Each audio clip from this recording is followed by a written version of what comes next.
People get really scared to do hard shit because it hurts. And they feel like their comfort zone is where they need to be. When we get too comfortable, when things are too convenient, if we don't lean into doing hard stuff and putting ourselves through adversity and testing our abilities, we begin to dig holes in our life through food, alcohol, drugs, gambling, pornography, infidelity, binge watching television, video games, you name it. You know deep down inside what you need to do every morning. Every single morning. We might hit the snooze button, ignore the gym, make some bullshit excuse why we're not going to eat clean today, but our conscience knows, like, dude, that was a L. That was not a W today. What's up, guys? Welcome back to another episode of the amazing podcast of Determined Society. As you can see, we're in a different venue today, but I'm going to bring you much more value and an amazing conversation from an American entrepreneur, a man who escaped communism way back in 1980 and came to America with his family and made the most out of pursuing the immigrant dream and the immigrant edge. This gentleman has built multiple businesses and is now helping others build 7- and 8-figure businesses. He is a Wall Street best author. He is just a man that is a servant to other men and wanting more for other people. I have with me today Bedros Keuilian. Welcome to the show, buddy. Thanks, man. Appreciate it. Shawn, thanks for coming out, man. Really appreciate it. Man, listen, this is awesome. It's a great experience. It's great to actually interview somebody in person. Right. You know, it's like we had this off-the-air conversation, and normally it's this weird virtual bullshit. Now we're here in the room talking stories about you being tracked by air tags and all this different shit. Right. So, versus being on some kind of digital Zoom type thing where you're having that awkward conversation and you don't know when to click the red button to say goodbye, but you don't want to say it too early. But what if you kind of click it too soon and then he was halfway through a sentence? See, that doesn't happen in person. Doesn't happen in person. There's no moments of you say goodbye. No, you hang up. Yeah.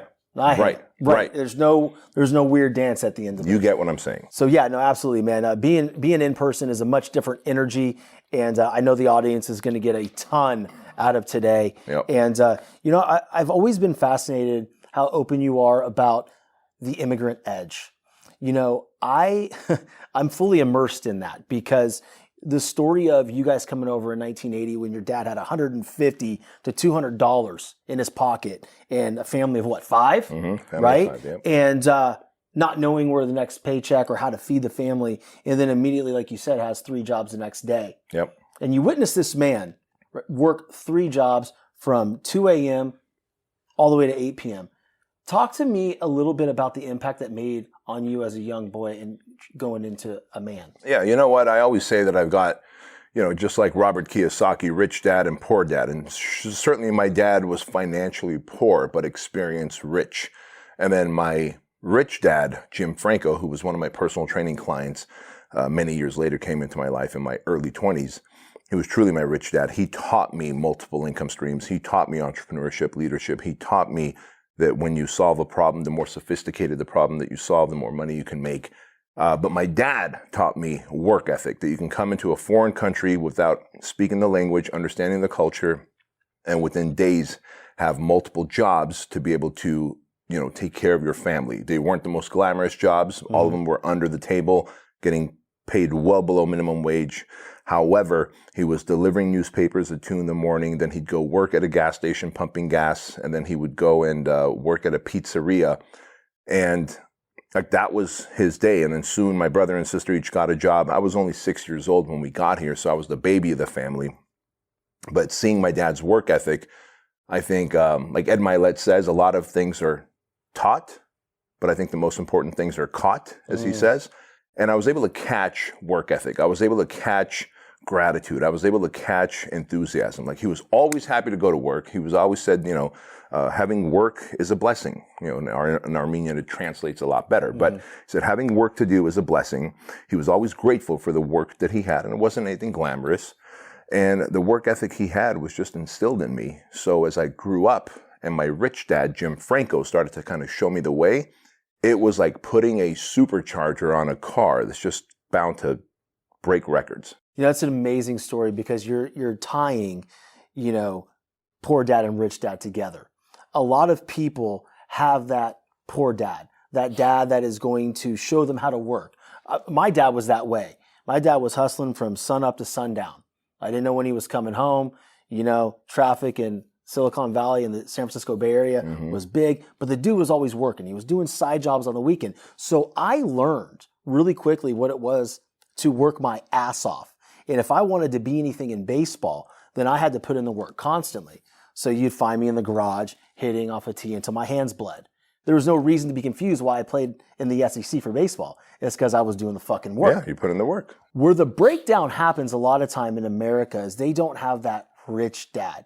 So like Jim Franco, if I'm not mistaken, that's the gentleman that came to you, like you said, in your 20s, and he was the guy that helped you build your business. Your dream was to own a studio, a gym, right? And he was the gentleman that that showed the faith in you. And really, he was a personal training client, right? I was working in a big box gym, and in fact, I was working very much like my dad. I learned the work ethic from my dad. So I was working in a big box gym as a personal trainer, and then I was working at Disneyland as a busboy and a fry cook at Carnation Cafe restaurant right there on Main Street, USA.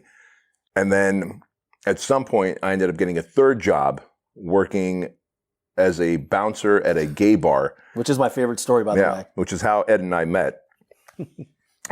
That's the joke. Is it a joke? Yes, it's a joke. Got it. Yeah. He did talk to me in the bathroom, though. He tried to shake my hand. I was like, urinal conversations are the best. Exactly. Yeah. You are confident with yourself. It was an elbow bump. It's like, what's up, man? Nice to meet bro? You. What's up? But truly, I was working as a bouncer at a gay bar as well. And one day when I showed up very tired to the personal training session that Jim Franco had purchased from me, again, I was just working as a trainer in a big LA fitness. He goes, hey, why are you tired? And he was in his 60s. I was probably 21, 22 years old. He goes, why are you so tired in the mornings on Mondays? I go, Jim, I work at this nightclub on Sunday nights, and it doesn't get out till like 2:30 in the morning. And then your training session is like 5:30, 6 o'clock in the morning. I didn't get a lot of sleep, man. Yeah. And he goes, well, you're such a great trainer. I go, I know I am. I don't understand why I have to have 2 other side jobs to make ends meet. All I want to do is do full-time training. And that was the greatest insult that he gave me, which I later realized that was his way of coaching me, was the reason you're broke is because you don't know how to sell. You're an order taker. And I was like, oof, what do you mean? He goes, you're a great trainer, but you don't have clients because you don't know how to sell. When it comes to what your family eats and drinks, you know your choices matter. You're the expert because you know what fits your life. And getting it right starts with good information. That's why America's beverage companies are sharing more information about our ingredients at goodtoknowfacts.org. No spin, no judgments, just the facts straight from the experts for more than 140 beverage ingredients. Visit goodtoknowfacts.org. You're just an order taker. And I go, what do you mean, man? I sold you 6 months of personal training 3 times a week, and I was like really letting them have it, right? And he goes, no, you didn't. You just took my order. I knew I came in here for 3 times a week of personal training, that I was going to do it for 6 months, learn how to work out well, and then do it on my own. And you just filled out the paperwork. You're no different than a waiter or waitress at a restaurant. And that was insulting, but that was very well received because no one had cared enough for me to let something land that well. It landed with me. And so I challenged him. I said, well, how do I become a better closer? The next day he shows up with 3 different books from 3 different sales trainers, Tom Hopkins, Brian Tracy, Zig Ziglar. But before that, while it's easy to say, well, hey, Bedros, you had a rich dad to mentor you and to give you advice, and then you had your poor dad to learn the work ethic from. Yes, then there was no social media. That was probably late 90s going into early 2000s. No social media. Today, everyone has multiple rich dads, in fact. Sure. Through YouTube, through Instagram, through TikTok, through Facebook, you could be following some of the greatest entrepreneurs on the planet, people that are doing specifically what you want to be doing, and they're putting their content out there for free.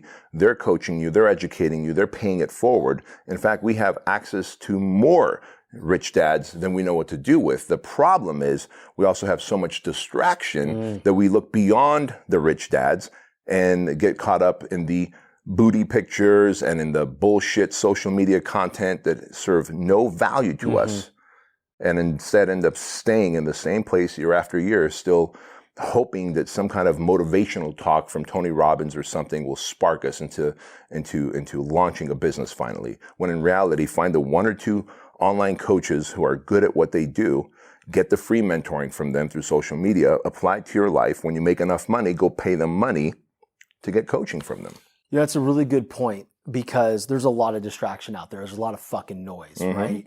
And I think what happens is people nowadays on social media, because it's so saturated, they want to leave their 9-to-5s. They want to get out of corporate America as quickly as possible. And I get that, because you and I have spoken. That's exactly what I want to do as well.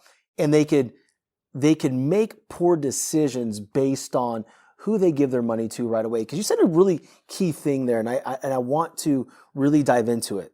Take whatever they're giving as far as their content, apply it to your life, make more money so you can pay them money. Yeah, exactly. I mean, I've had more people tell me that they've watched my YouTube videos of my Empire podcast show and gotten themselves to making 6 figures a year, and then been able to then join a coaching program. Yeah. Or to be able to invest in other ways in themselves. The free content's out there. The work is not free. It's not free. It's a lot like David Meltzer said on my show a couple weeks ago. He's been giving away free trainings for 30 years. And you can get as much out of his free training as you can, out of a paid program. The only difference is the access, the relationship capital, et cetera. Yeah. But I feel like we have it twisted and fucked up, right? They want, right? Most people want to be able, they feel like, okay, I got to go pay this person right now.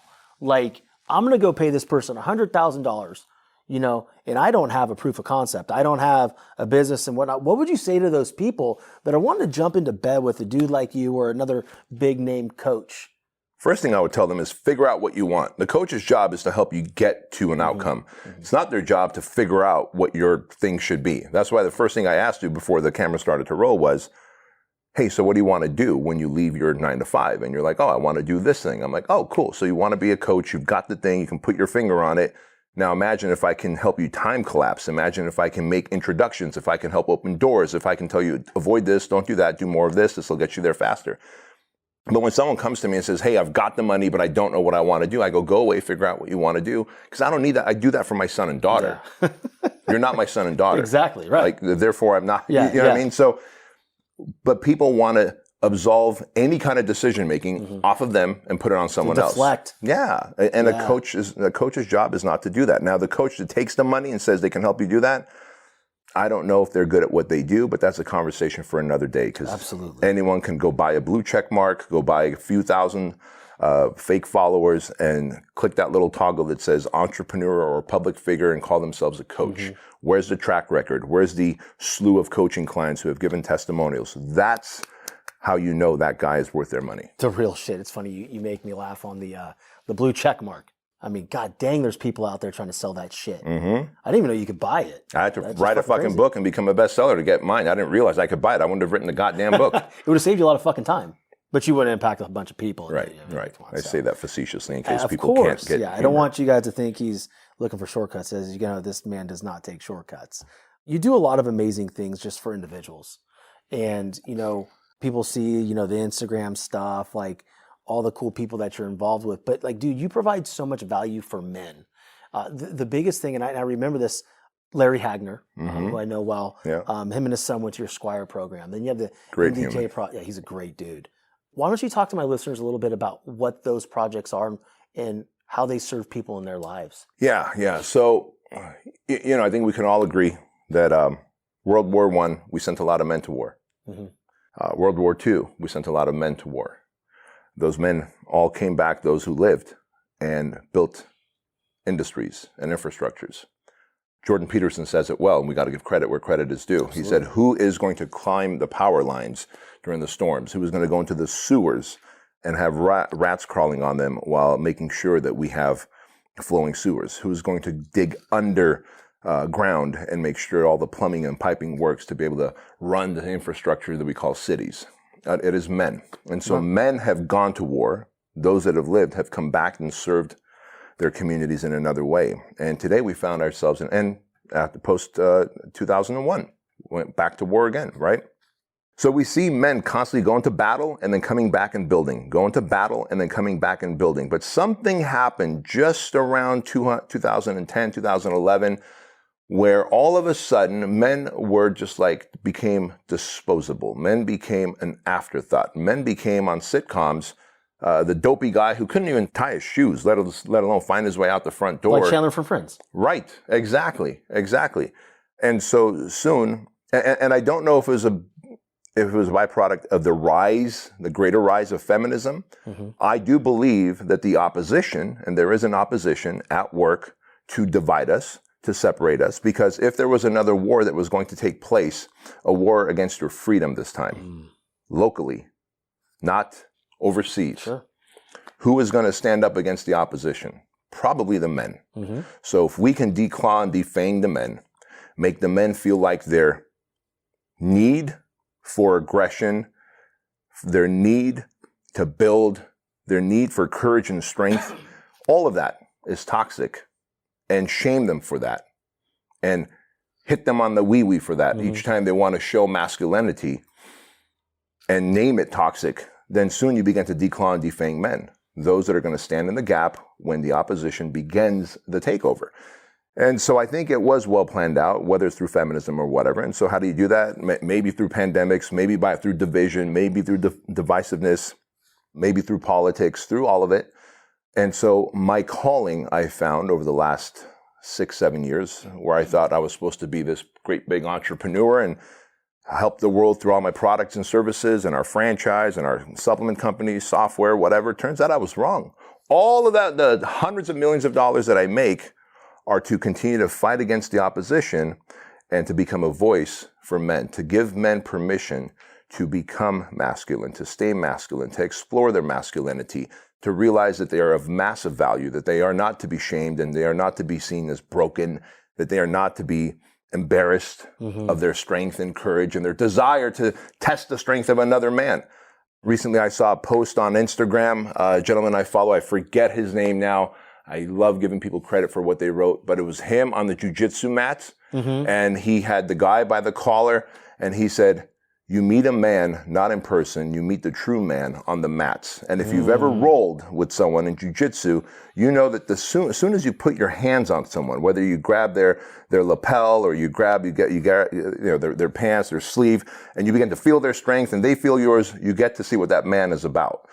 Whatever happened to that man? Like, do you have a son? I have a 9-year-old boy. Okay. Yeah. I'm sure you wrestled with them in your rough house. Fuck yeah, man. Right? Like, he loves that. He needs that. Like, my son needed that from me, and he was testing me, and I was testing him. And you look at John Eldridge's book, Wild at Heart, he talks about that it is our job as fathers to instill masculinity, for them to become courageous and confident, to become savages and servants.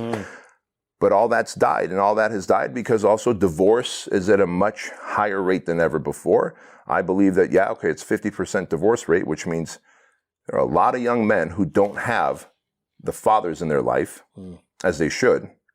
And those fathers don't even know how to role model masculinity, don't know how to be a modern day knight. The reason knights had squires was to be able to take those squires, those young men, and raise them into gentlemen, courageous, chivalrous young men who can also stand in the gap against good and evil. And that's all stopped. Like, tribes for thousands of years had a rite of passage for their boys that gave you a seat at the table with the men to be able to defend and protect the tribe and the community. All that has gone, and I believe that it has all gone through divorce, by decision, by managing thought patterns through social media, television, movies, etc. So then what do we have left? We have few voices like me who are willing to say, hey, you know what? It's actually okay to be a man. You can test your strength. You can be courageous. There is no such thing as toxic masculinity. There's such thing as nice guys who are passive aggressive, who will, and those are the most dangerous types of men, right? Once again, Jordan Peterson talks about that because they're nice guys. They don't have strength. They don't have courage. They don't have honor. And because of that, those are the backstabbers. Those are the scariest ones. I think passive-aggressive people in general scare the absolute fuck out of me. Absolutely. Because they come when you don't see them. Bingo. Right? And, interesting point that you made about, the divisiveness, the government and everything. Like, social media has made it so easy for them to take their strings and do this, light the match and walk the fuck away and watch everybody fight against each other and make it easier for that toxic masculinity to be labeled and nobody fighting back. Bingo. And what has been one of the things, I don't even know if that's a question, to be quite honest with you, but something happens to a man when they go to war, right? Whether it's in a real war, they come back and you said they build, right? And they go to the Squire program with their sons, they come back and they build, or the MDK project, come back and build. There is a chamber in your mind when you meet your higher self, right? That turns you in. That's like the fission point where the nuclear bomb goes off and you're a different man. Can you talk to my listeners about that one moment for you and what it felt like? Yeah, that one moment for me was a very specific Monday morning of a flipping of a switch. It was 2013 or 2014, and I write about it in my book, Man Up. And I say that, so it's like my house, and then there's the pool deck, and then beyond the pool deck is a multi-car garage, and above the garage is our guest house. And I play the drums, and so I have my drums in the guest house. Sunday night, I went and played the drums, but because I'm flat-footed, it's easier for me to play barefoot, so I had taken my shoes off, left them at the guest house, came back in. Monday morning, I'm looking for my tennis shoes, and I can't find it. So I'm like, that's right, they're in the guest house. So grab all my shit, stressed out, hurry to get out the door, go up there, grab my shoes. As I bend over to grab my tennis shoes, like all of a sudden my heart starts racing. I just break out into sweat. Both arms are tingling. I go tunnel vision, and I could hear the heartbeat in my ear, like real quick. I'm like, what the hell is going on? Now I'm getting lightheaded. I'm like, holy smokes. I'm 38 years old, and I'm having a heart attack. And I realized in that moment, like, holy smokes. If I die right now, my wife's not going to know that I'm up here. My kids are already on their way to school. Like, they're going to find me in the morning, or in the evening, bloated and just stiff as a board. And what even ran through my mind, Shawn, was the fact that I broke a promise to my wife, till death do us part, because I thought death would be way in the 80s and 90s. And then, of course, that I felt like, who's going to walk Chloe down the aisle? Who's going to teach Andrew to be a modern day knight? Like, those are all the things that I wanted. And here I am at 38 dying. I thought I was having a heart attack, man. And so I go, all right, if I just stumble down the staircase, somehow die on the pool deck, they'll find me sooner and it won't be so isn't it weird how this is a better place to fucking die, on the pool deck. It's where your kids can never go swimming in that pool again. But anyway, go. Exactly. Like, I was like, okay, I don't want to traumatize them by them finding dad all bloated and stiff, right? So if they can find me sooner, hopefully I'll have some resemblance of it's a good plan. Human. I get it. Yeah. But it is also trippy that I accepted death so easily, too. I always think about There's that. something behind that. Long story short, I realized, okay, as I walked down the staircase trying to just gather myself, I don't know if it was the fresh air or what, but all the symptoms went away. The next day I was at the doctor's office because I told my wife about it. And she's like, we're going to the doctor.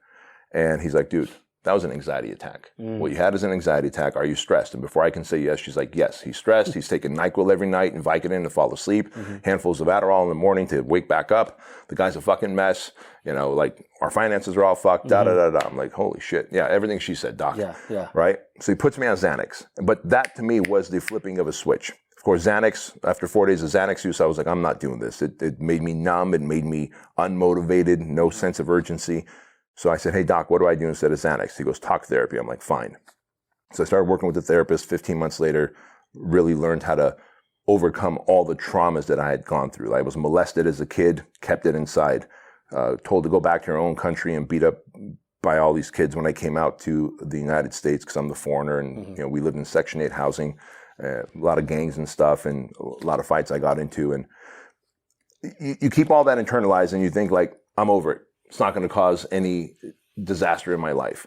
But you're walking around with all this baggage and you're reacting to people in a way that, because you can't trust them, you don't feel safe, you don't feel lovable, you feel broken, you have shame, you have rage, you have confusion. And I was trying to be married, be a dad, start businesses, have employees and business partner. That wasn't going to work. So it all came crumbling down. That day of the anxiety attack was the flipping of a switch. I knew that, okay, now I'm allowed to live.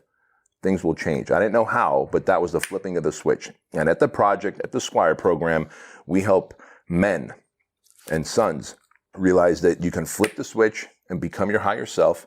And it is going to take work to become your higher self. But if you don't do that, what is the alternative?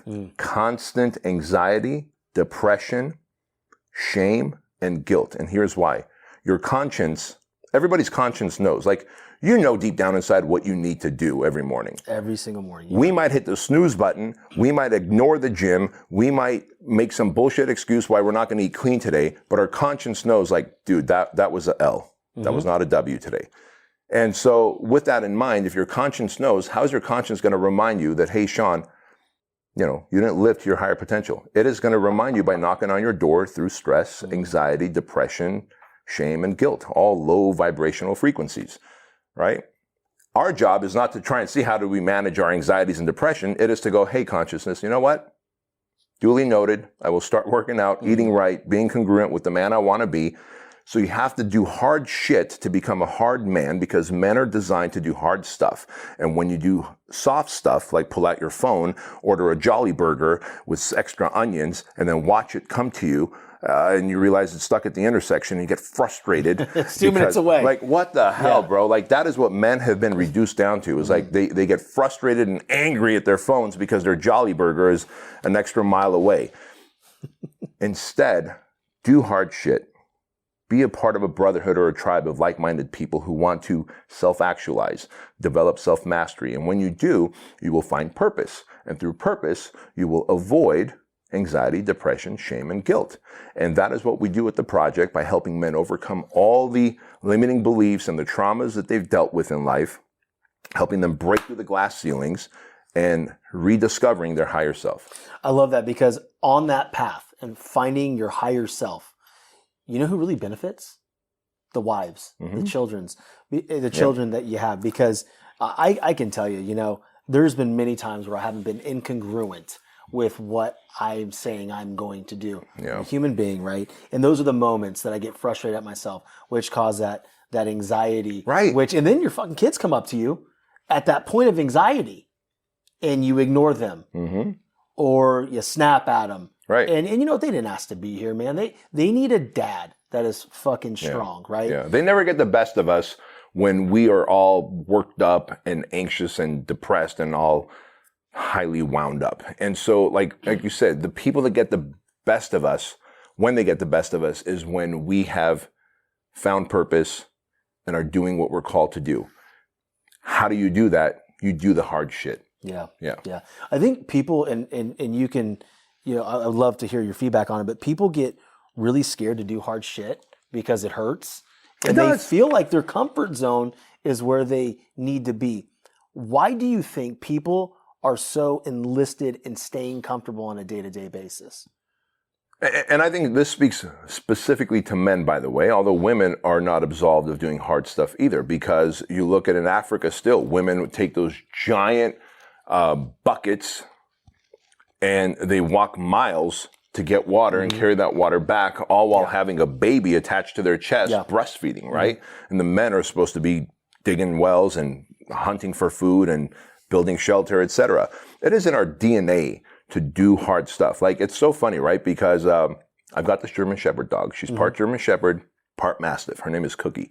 When we rescued her, and I think I'm going to be able to answer your question this way. When we rescued her, she was 8 months old and about 90 pounds.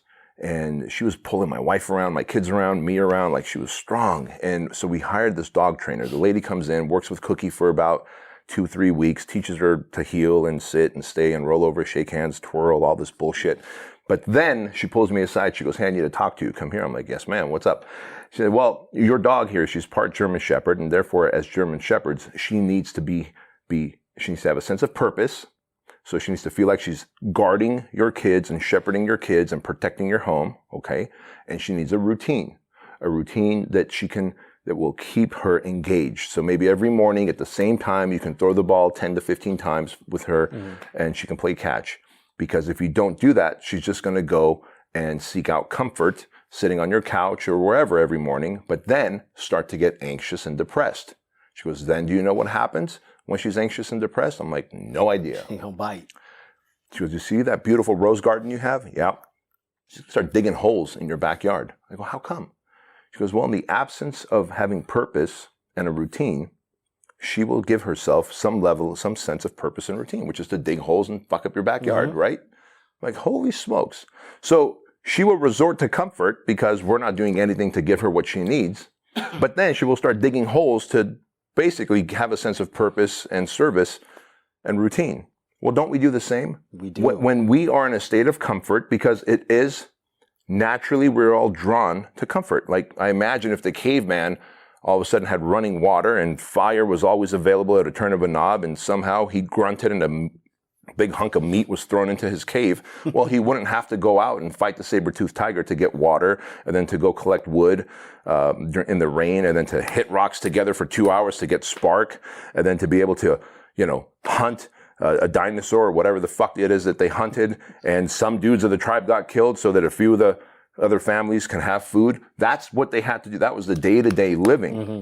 But if he had all of that available to him, he'd just sit there in his cave, be happy for a period of time, short period of time, and then soon start wondering, how can I sabotage my life? What could I do to ruin things, just like a dog? So humans today, when we get too comfortable, when things are too convenient, if we don't lean into doing hard stuff and putting ourselves through adversity and testing our abilities, we begin to dig holes in our life through food, alcohol, drugs, gambling, pornography, infidelity, binge watching television, video games, you name it. We're no different than that dog. Sure.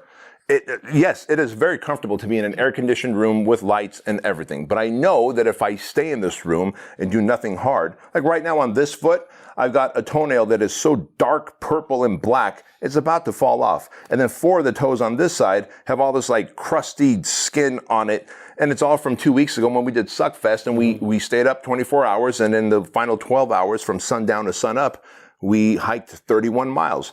That was not fun. It was cold. It hurt. But in the absence of that, what am I going to do? Be a fat fuck that's going to self-sabotage, right? And so you have to be able to push aside comfort and convenience, do hard stuff, test yourself daily in the gym, work out, run, do something awesome. At least on the weekends, do something even longer, more awesomer. Once a month, do something silly. And then once a year, go out of hand, go bananas and do Suckfest, or I call it Suckfest, but we do it every December. But now like, man, I earned my comfort. I earned my convenience. And so it ain't like I ain't ordering burritos and burgers off a phone. Right. But I'm earning it. Yeah. It's a reward Yeah. for busting my balls and getting calluses, and not because I got Cheeto dust in my belly button playing video games and I'm upset that my Jolly Burger hasn't shown up yet. Jolly Burger. Is that a real thing? It's not. Someone should create that. Ed's on it. Ed's on it. He's got it. Yeah. You're not training for marathons in your chucks anymore, are you? No, bro. Okay, good. No. But I hated that marathon so much that once a year I do a marathon now, by doing that hike. I actually have a bone to pick with you. Do tell. Because I'm on your website and I'm like, all right, cool, 26.2 marathon challenge. I'm like, bro, this guy's going to do, a 6-week mental fucking toughness course. I'm like, I'm all in on this shit. Right? And it's so free. I'm all in on this shit. It wasn't even the free part that got me. I was like, okay, like, what is this? So I dial in on it. Yeah. I put my information in. And then there's a video of you telling me I have to fucking run a marathon now. That sucks, doesn't it? And you know what? Today was day 1. And so I ran for 30 minutes. Wait, no shit? I fucking did it. I ran for 30 minutes, bro. For real? Absolutely. Good for you. I did. Are you following that training program that we have? Yes, I did. I did 30 minutes. The intermediate. I did a 30-minute jog. Yeah. My headphones were dead from the flight. I'm cussing you the whole time because I'm bored as shit. Why am I doing this? I'm like, what the fuck am I doing? Like, he won't know. But then I'm like, you know what? One foot in front of the other. I get to do this. I get to go through this shit right now. And eventually, I will run that marathon. And it's funny because I've always said this my whole life. One of the biggest things I wanted to do was run the marathon. Wait, I had never ran a marathon. And then I stumble into that shit.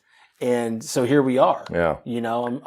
I'm starting it. Bro, you made such a strong point, and in case your audience missed it, I want to bring it back. You said, why am I doing this? He won't know, right? But you then finished doing it because your conscience would know, and you would feel incongruent with the version of the man you want to be, the husband, the father, the entrepreneur, the leader, and that's why you did it. And I remember while training for that doggone marathon in 2010, bro, I hated running. Like, I used so much Cestanon and testosterone and equipoise and all that. I used so much shit from Mexico. We would go into Tijuana, Mexico, go into those pharmacies, the animal pharmacies, and say, yeah, my pig is sick and I need to make him big and muscular. They would give us boxes of Cestanon, which is like 4 testosterone blends mixed together. And I would inject and just lift. I was like 20 pounds bigger than I am now. But I share this with you because I told myself, I'm designed to lift weights and not run. And I started to believe that. Yeah, a lot of people believe that shit. I can't run. Right. It's really, I don't want to run. I have this narrative in my mind that either I placed on myself or somebody else gave me the opportunity to say it's okay. Right. Right. So, and that's the thing with the audience. And you asked me before the show, what kind of value can you give my audience? It's shit like that. You know, it's the ability to move and do when nobody is fucking watching. Bingo. You know, a lot of people ask me, you know, there's very few people that know where I'm at right now. And it's like, oh, bro, that's fucking luck, man. You're lucky. Nah, man. Like, no. I believe everything in life, you put in the work, and the people that are meant to be on that journey, you find a way to infuse yourself into the orbit of that individual. But let me be very clear with everybody. This show started out, nobody knew what the fuck it was, right? It was just, you know, me talking on the air. Now sitting here with you in person. This shit is not comfortable. It was not comfortable for me to walk into this building today. Sure. Right? But I knew it was the thing. It was that inflection point of, okay, this is a barrier. This is, as you would say, your critic, right? And your advocate fucking fighting right now. Right? So for those of my listeners that don't know about the advocate and the critic, chat with them about that really quickly. Sure. So all of us have these two voices in our heads. And I want to draw a picture. So let's use a metaphor. You're driving a car. It's just you. And then someone's riding shotgun. That someone that's riding the shotgun, for most people, like 95% of people, that voice that's riding shotgun is your inner critic. The voice that says you can't, you're not good enough, you were never smart enough, you weren't tall enough, you don't have the genetics, what makes you think you can, you didn't go to college, you weren't, whatever, you don't have the opportunities. The judgmental voice. At the project, we call that voice the inner bitch, right? And we say, look, at some point you're going to flip the switch during the 75 hours of the project, and when you do, you're going to have taken that inner bitch out of the passenger seat and brought out your inner beast and put him in there. Your inner beast is your advocate, your inner advocate that says, bro, you could do it. You've got everything that it takes. You got bloody hands because you swung that bat so many times. Now you're just in a different industry, but swing that bat. You got this. I support you. I believe in you, and I'm here to catch you if you fall. We tend to take that inner advocate and we zip tie his arms, gag him, and then put him in the trunk. And all you hear is this muttering of what you think might be, I believe in you. You're awesome. You're great. But you can't even tell because he's gagged and zip tied and he's in the trunk. And then we sit the critic in the passenger seat riding shotgun with us, telling us how we're incapable, unable, we're losers, we're not lovable, we're broken, you can't, you'll get judged. What if you get rejected? Now, when I tell people that, they're like, so all I got to do is pull over and kick the critic out, huh? No, life's not like that. That would be fucking sweet, right? God didn't build us for that. Could you imagine how we would literally be godlike if we no longer had the critic to deal with? Right. We need the critic in the car with us at all times. It is the only way we will value the advocate. It is the only way we can develop enough strength. You know, people go to the gym, they build their muscles. They forget that there are mental muscles, emotional muscles, muscles of resiliency that they need to build. Well, you will not be resilient if all you have is an advocate in the car. So we just need to move the advocate to the front seat and allow him to speak, and then duct tape and zip tie the critic and leave him in the trunk so that we always know that the kryptonite. Could you imagine if Superman was no longer allergic to kryptonite? We wouldn't be interested in him. In fact, the whole story of Superman, decades later, they introduced kryptonite because people stopped reading the comic books. They're like, okay, bad guy comes, Superman kills him again. He has no weakness. He's got no weakness. But then when they introduced kryptonite, now that's when it flipped. Superman was interesting, right? Yeah. Our kryptonite is the critic. It needs to be in the trunk. Some days it might come to the back seat, but it should never make it in the passenger seat because that seat is specifically there for the advocate. I love that shit so much, man. And it's so funny because, and I want the listeners to really, and the people that are watching this, is that inner critic or that bitch voice, inner bitch, is it just gonna get in the back seat hogtied or the trunk because you say so? You have to put in the fucking work. The best way to silence that critic is do the damn shit. Like you say, lean into the hard things. First thing in the morning, hit the gym. You know, accidentally sign up for a fucking marathon challenge. Like, do something completely crazy to a point where you're pushing yourself every single day to give yourself the evidence that you're deserving of having the advocate Bingo. riding shotgun. Bingo. Give yourself the evidence that you're deserving of having the advocate drive shotgun. Because, like I said, you can't just kick that thing out. And if people want to know, how do I hog tie the critic and get the advocate in the front seat? It is through the work. It is like, how do I build jacked arms? Well, go to the gym every day and lift, and then eat the kind of proteins you need to eat, and low fat and low carbs to show the leanness, and you will have jacked arms. Like, there's a formula to everything. And hardship, adversity, suffering, like controlled suffering, not suffering like someone's choking you out, but suffering by doing hard stuff allows you to go to that higher place, and you start developing control over the inner conversation. And that's what we need. People feel like, I have no control over the voices within me. My inner voices are always negative. In fact, what do they say? 85% of the conversation that you have with yourself is negative. And we have somewhere between 40,000 and 70,000 conversations in our head. And if 85% of those are negative, what if you could do hard shit and begin to control the conversations? Most of the time, not all the time, Shawn, but most of the time I only have one conversation in my head, and that is, I love myself. That is, I love myself. That has become my mantra. That is the thing that I say before I go up on stage. I will stand in the corner, jump up and down. I love myself. I love myself. I love myself. And I say it so much, and I absolutely believe that. But I've done the work to reinforce that. If I was a fat fuck who hadn't achieved anything and hadn't done any self-work to achieve mastery, then when I said I love myself, the critic would be like, no, you don't. You're a phony. You're lying to yourself. Yeah, you're a phony. You're an imposter at that point. Yeah, it's funny because I think when I was 38, I dealt with something similar to you. I was 264 pounds. I don't even know how my wife fell in love with me, to be quite honest with you, because she's an absolute 12. And I was this 264-pound fucking fat ass. And I had that moment. That moment where I sat there and said, I'm not shit, because I'm not even trying to silence the voices in my head. You know, so I started putting in the work. She bet me I couldn't work out for 30 days straight. So I did it. And I said, Good fucking you, did it. And she goes, shit, that was for you. Do it again.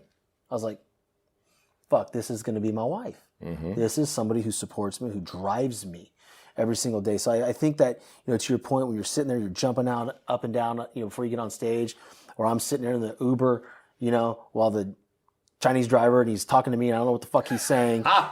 The phone, the Uber app is coming at me in Cantonese. I don't know what's going on, which is fine. But he's asking me, where are you going? I'm like, I don't know. It's right there on the thing. If I knew, I'd be driving it. Follow the fucking blue outline. Right? But the point is, and I'm sitting there, I got this. I love myself. But it's because I have put in the work in this specific field to be in the room. And you just have to do enough work with yourself to get in the room and show that you do love yourself. Because there's too many people out there right now saying you should love yourself anyway. Right. You know, the body positivity, or like, hey, you're great the way you are. The moment someone tells me, Shawn, you're great the way you are, fuck you, get out of my life. Right. I don't have unconditional love for myself. No. The love I have for myself is very conditional, based on the work that I do, the promises that I keep, the man that I show up to to my wife and to my kids, to my team. Those are the conditions that I'm allowed to love myself. And people are like, whoa, you're being hard on yourself. Good.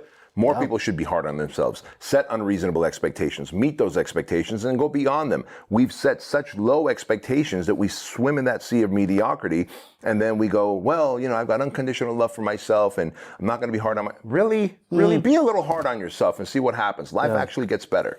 I wonder when that started, right? Because it's like, to me, like I you know, and again, to be fair, you know, my wife does say, hey, you're too hard on yourself. I hear you. I just don't subscribe to it. Right? It's what drives me. And it could be my Achilles heel at times. Sure. But you know what? I'm willing to take that fucking gamble. Yeah. You know, so I keep going with that hard hammer on myself. Yeah. You know, what would you say to the listeners that are just, you know, shying away from that hard hammer on life on their own selves? Well, you know, what I would tell them is something that I've heard Ed Milet say. So let's give credit to Ed, where he says, if you believe in God, then imagine that God has already created an image of you, the perfect version of you that's already up there in heaven. And so imagine when you die, and then you go up to heaven, and you're standing at the pearly gates, and God says, hey, I want you to meet Bedros. And I'm like, I don't recognize that guy. That is not, I don't feel like I'm looking in the mirror. You know, I am not that guy. That would be the greatest pain of, like, I feel this weirdness right now in my gut, like, oh my God, I don't want that regret on my deathbed. Yeah. And so I would tell your listeners, like, imagine that. Could you imagine meeting the perfect version of yourself up there and then realizing you are so not like that person? What a great sense of lifelong regret. I think that's what hell is.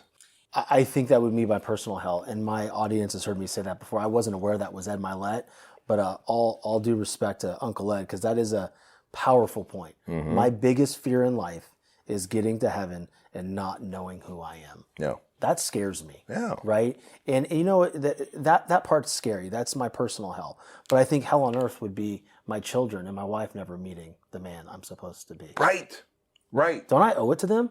Don't you owe it to your family? I think if life was a series of bullseyes, a bullseye and then all the rings, right? Like a target, like the center of that bullseye. I always tell the guys at the project, I go, look, you didn't pick your parents. You didn't pick your kids. You didn't pick your siblings. Because you didn't even pick your kids. Like, you had your kids. And hopefully they're awesome. The only person you picked was your spouse, right? So wouldn't you want to give the best version of yourself to the only person you picked? And then the next ring, the very first ring, your kids. And then you got your outer friends, and then you got your business, etc. But man, how funny that most of us will give the best of us, of what we have, to those outer rings, and only give the crumbs, the frustrated, upset, passive aggressive version, to our wife and kids. It's so timely you speak about that, because in 2022, I found myself giving my wife the crumbs. She's like, you give so much to everybody else, your clients, your guests on your show. You give your show so much love and want to give your show the best of you.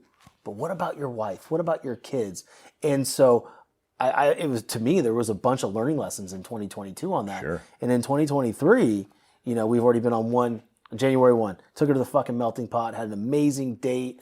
I dated my wife, and it felt amazing. Yeah. And we have another date scheduled with Sitter. So my point is, when you say the outer rings, like that one person, that's the person that should get the best of you. Agreed. Because you chose that person. So we're going to land the plane here, brother. But, for my audience that wants to learn more about you and be involved in some of the things that you have going on, and including being trick fucked into a marathon, where can they find you? Well, the best place to find me is on Instagram at Bedros Keuilian, or just bedroskeuilian.com. Yeah, awesome. And obviously I'll have that in the show notes for them to pick up. But I really appreciate you, brother. And, Thank you. I look forward to many more interactions and a new friendship with you. And once again, man, thanks for being on the show. Likewise, appreciate it. Absolutely.